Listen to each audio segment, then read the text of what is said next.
உனக்கு கிடைக்கும் என்ற ஐயமற்ற ஒரு நிலை இருந்தால், உனக்கு கிடைக்க வேண்டியது ஆண்டவர் உனக்கு உரித்தாக்கி வச்சதை உனக்காக மாற்றி வைத்திருப்பார். அது யாருமே திருடி போக மாட்டாங்க. அது சில டைம் ஒரு நாளில் நடக்கலாம், சில டைம் ஒரு மாதம் நடக்கலாம், சில டைம் ஒரு வருஷத்தில் நடக்கலாம். ஆனால் உனக்கு என்று ஆண்டவர் முன் குறித்து வைத்ததை ஆண்டவர் உனக்கென்று தருவார். ஆனால் அதை பெற்றுக்கொள்ள எனக்கு என்ன வேணும்? எனக்கு அந்த நம்பிக்கை. யார் மீதுள்ள நம்பிக்கை? இயேசுவின் மீதுள்ள நம்பிக்கை. I believe in the person call Jesus. அந்த நபரில் நான் நம்புகிறேன், அந்த நபரில் நம்புகிறேன். அந்த நம்பிக்கை எனக்கு அனைத்தையும் பெற்றுத்தரும், எனக்குரியதை எனக்கு பெற்றுத்தரும். இது நம்மளால காத்திருக்க முடியல. இங்கேதான் நம்மளுடைய பிரச்சனை. பைபிள்ல அழகான ஒரு விஷயம் இருக்குங்க, ஸ்பிரிச்சுவாலிட்டி ஆஃப் வெயிட்டிங். காத்திருக்கும் ஒரு ஆன்மீகம் இருக்கு பைபிள்ல.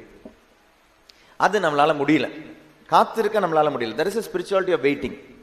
நீங்க அரிசி போடுறீங்க, அரிசி போட்டீங்கன்னா அது வேகறதுக்காக காத்து நிற்க மாட்டீங்க. வேகணும்ல அரிசி, உடனே எடுத்து சாப்பிட்டுருவோமா?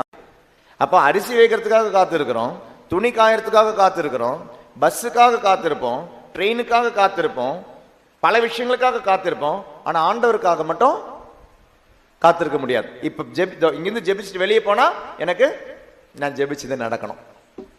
எவ்வளவு சுயநலம்! அப்ப நமக்கு உலகத்துக்காக காத்திருக்க தெரியும், உலகத்தினுடைய விஷயத்துக்காக காத்திருக்க தெரியும்.